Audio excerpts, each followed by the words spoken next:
my name is Dontera Terrell, and I'm with New You Magazine. How are you today? I'm good. I'm good. How are you? I'm wonderful, thank you. This is actually my second time speaking with you, so I'm super excited, as always. That's great. Thank you. So am I. Thank you. So we'll just jump right in. So what do you hope to capture in the minds of audiences after watching A Jazzman's Blues? If I can get people to be curious about the history of what Black people have gone through and during Jim Crow, what we've endured, and somebody starts to research and look up, then I've accomplished what I wanted to in that sense. Because the reason the timing of this was so important is because there's an assault on our actual history in America and what we've actually went through and endured.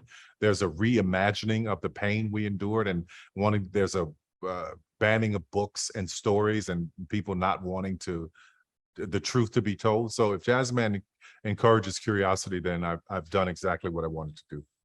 Absolutely. And in an interview with The Hollywood Reporter, you spoke about casting for the film proved to be challenging because of your not so great relationship with critics. So in the face of adversity, what do you do to reignite your spirit and maintain your mental and emotional well-being?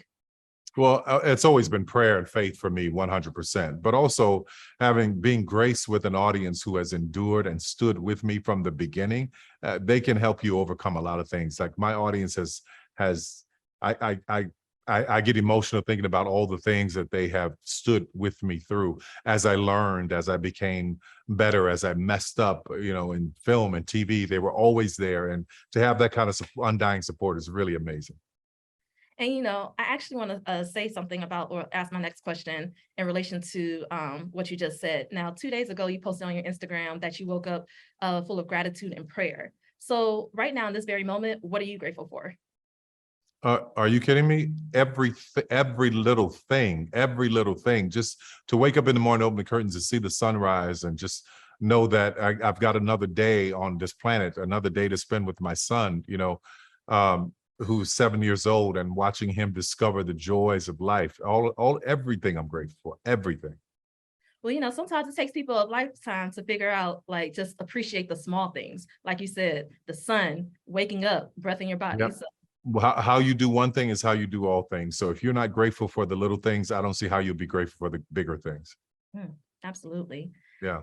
And, there were many parallels in the film that you've personally experienced and opened up about, such as colorism among your siblings and being abused by your father. Now, experiencing those circumstances and situations at such an early age, what were some of the necessary steps you took to establish inner peace and heal that wounded inner child? I think that didn't come until later on in adulthood when I started writing. Writing was the catharsis for me. It was also very much the way I got to what was wrong is because every time I'd write a character, I'd ask, what is the motivation that this character did that? So I started asking those questions of my own life, like, why are you behaving this way? What is the motivation? And I was able to track down a lot of pains in my past and exercise them and pull them out so that I could move forward. So that was a lot of work, and which still goes on today.